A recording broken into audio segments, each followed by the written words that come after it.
Welcome, and indeed we do wait, and we're still waiting for the Kaduna State government to come and give their own side of the story. We'll stay on top of this, and we'll hope to hear from them. We'll continue to put pressure and continue to reach out to them.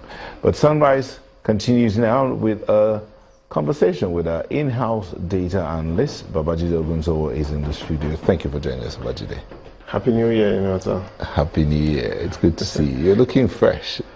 And I brought some champagne for us to start the year with. And Markwe is clearly going to be part of this as well. So she'll take it in the spirit. So she could she could have it in the spirit. Okay, but we're looking at the 5,000 Naira stipend being given out by the federal government to the most vulnerable, as I say. What's your position? So it really starts with looking at this glass of champagne, this bottle here. And how do we connect champagne with the 5,000 Naira stipend? It's because we should ask ourselves, how equal is it for just the three of us to taste out of this champagne?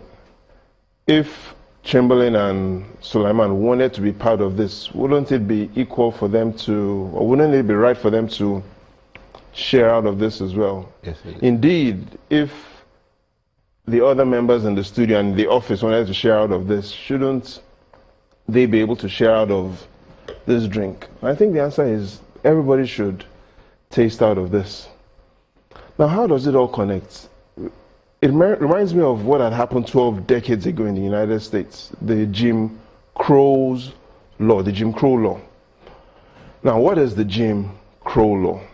It was a law 12 decades ago that made it difficult for blacks to be able to drink champagne. Now, not only champagne, but it was a law about racial discrimination and income segregation. And so today we ask ourselves, is the 5,000 Naira monthly plan for those that are the most vulnerable and the poorest in the society, how equitable is it? That's the first question. Now the second question is this really 5,000 Naira? And the third question is, what are the real benefits and disadvantages of this 5,000 Naira? So let's quickly start with the equitable or unequitable side of this 5,000 Naira. So this plan looks at 1 million poorest and most vulnerable Nigerians. But the challenge is, how many Nigerians can really be classified as being the poorest and most vulnerable? Are there really just 1 million, or are they above 1 million? Now, the problem with that question is, in our Constitution, Section 16, subsection 1, and Section 17, subsection 1, states and talks about a narrative. And what is this narrative? It talks about the narrative of equity, narrative for equal opportunity and equal status. So in simple terms, it means that if we're going to give 5,000 Naira, it will be against the Constitution to only give 5,000 Naira to some of those classified as the poorest and most vulnerable. We need to give 5,000 Naira to everyone who is classified as being extremely poor and vulnerable. So let's look at how many people are really are within that category of extremely poor and vulnerable. And there are two ways to look at it. You could look at the poverty data, or you could look at the unemployment jobs data. If you look at the unemployment data, you find something interesting, Nyota. The first thing you find is, during the president's first term, in 1985, poverty rate, those that were extremely poor, the evidence shows that they were 12.1% of the population. Now, the last official estimates we have right now is 38.7%. There are three challenges with that, Nyota. The first challenge is, if the extremely poor rates had even stayed at 12%, because of population growth, 12% today would still have been a very bad number because population has grown. So even if we had stayed at 12%, which was what it was in 1985, percentage of Nigerians that were extremely poor, if we had stayed at 12%, that performance based on population growth would be bad. Okay. We'll take a quick break and we'll come back to continue. Please don't go away.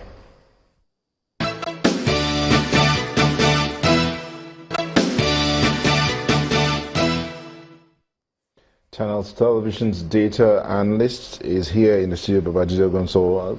Yes, we're back to the equity of the 5,000 Naira stipend. Yeah, so we're talking about what the extremely poor, or what the rates, the poverty rate for those that were classified as extremely poor was in 1985, which was 12.1%. Last report puts it at 38.7%. Now, the challenge with that is three things. The first is population has grown. And so even if we had stayed at 12.1%, it would have been a big problem. But we didn't stay at 12.1%. Poverty rates increased for those within that extremely poor category. So that's a double tragedy. The third tragedy is when the last report on poverty was done, the benchmark for poverty then was $1.25. Now, the new global benchmark for poverty is $1.95.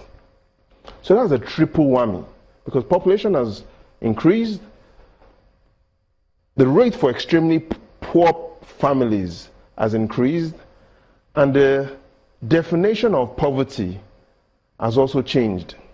So what has really happened is we clearly have much more than 1 million people that are really classified as vulnerable and are among the poorest in the country. And going by the constitution that talks about equity and equality of opportunities and status, it simply means that if we were to be very strict with this, everybody classified within that category should receive it, on one hand.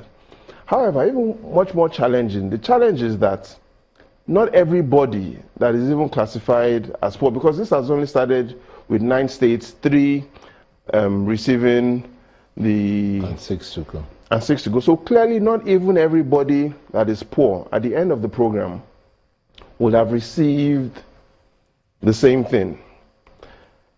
Today, the challenge we also have is multidimensional regarding 5,000 Naira. But make no mistakes, is the plan to get people out of poverty good? Yes, the plan is good. It's been debated in Switzerland, Finland, and it even has been implemented in a community in Canada once before, 1974 to 1979 in Dauphin.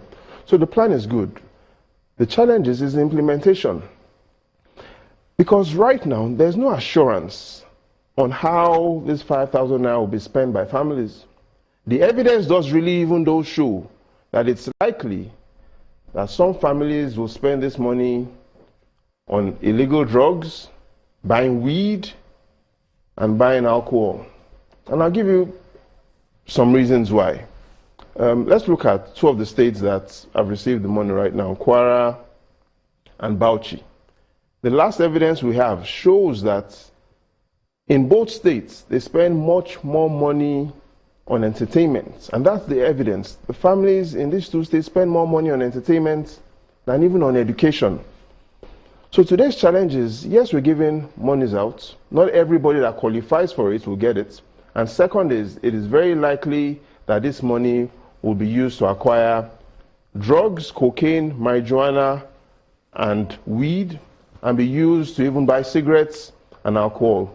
But perhaps even more important is what Bill Clinton said, November 4, 1994, that the best social program is to create jobs. Good place to leave it there. Babajide Ogunsanwo, our in-house data and info analyst, thank you for coming on the show. Thank you. And that's the show for today and indeed for the week. Again, I'll say that we're still expecting to hear from the Kaduna State government. We've been reaching out to them to come in and talk to us about the situation in Southern Kaduna. We hope that in the course of the week they will get back to us on that. Thank you so much for letting us be a part of your morning. I'm Neota Igbe.